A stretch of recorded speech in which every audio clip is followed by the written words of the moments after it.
श्री कृष्ण ने कर्मयोग का महत्व बताया, जिसके अनुसार व्यक्ति को कर्म करना चाहिए लेकिन फल की आकांक्षा नहीं करनी चाहिए। भक्ति योग, भगवान की भक्ति में भरपूर श्रद्धा और समर्पण होना चाहिए।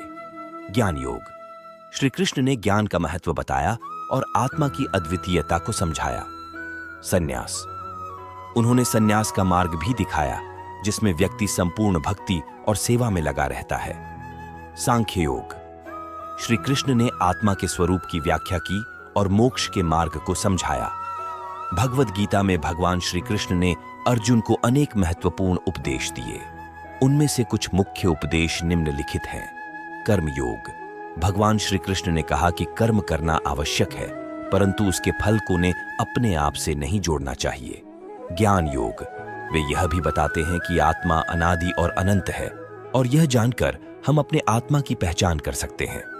भक्ति योग, भगवान श्री कृष्ण ने भक्ति की महत्वपूर्णता को भी बताया और कहा कि भगवान की भक्ति में ही सच्चा आत्मा का मुक्ति होता है। देवीय गुण और दैवी गुण, उन्होंने यह भी बताया कि मानवों के गुण दो प्रकार के होते हैं, देवीय और दैवी। देवीय गुणों का पालन करना उत्तम है, धर्म का पालन करो।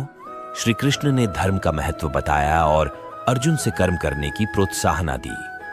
समर्पण, वह बोले कि आपको केवल कर्म करना है और फल का आसक्त नहीं होना चाहिए। आत्मा का आदर, उन्होंने आत्मा के महत्व को बताया और उसका समर्पण करने की सीख दी। ज्ञान का प्राप्ति, श्री कृष्ण ने ज्ञान की महत्वपूर्णता बताई और आत्मा के स्वरूप का ज्ञान दिलाया। भक्ति, उन्होंने भक्ति का मार्ग दिखाया और भगवान के प्रति प्रेम का महत्व बताया। निष्काम कर्म करें, कर्मों को बिना फल की चिंता किए किए निष्काम भाव से करें।